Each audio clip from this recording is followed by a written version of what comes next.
Welcome. In this video, I'll show you how to use a shape bender in SketchUp. All right, it is pretty easy to do. The first thing that you need to do here is to download the shape bender in extension warehouse. Right here, just type in shape bender, hit enter. As you can see here, download this one from Chris Fulmer. All right, once done, once you have it downloaded, just let's say, for example, I'm going to create a rectangle right here, this one. Then I'm going to go ahead over to the pull tool, pull this up. Next, I'm going to make this object as a group. All right. Next up is that we're going to create a reference line. All right. We're going to use the measuring tool right here. First one is in here. And the second one is maybe right here. All right.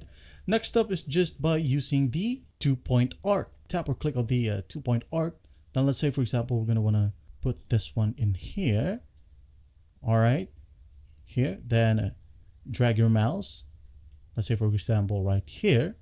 Once done, we're going to want to create a line by using the pencil or the line tool exactly right here and here in this area.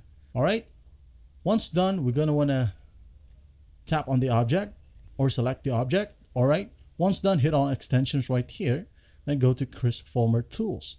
Use shape bender and click on the line that we just created. All right, click on it and use your mouse to point to the arc that we just created right here. All right, as you can see, now to finish the object, just hit on enter and there you have it. Well, as easy as that, right? Well, I hope this video helps and I'll see you in the next one.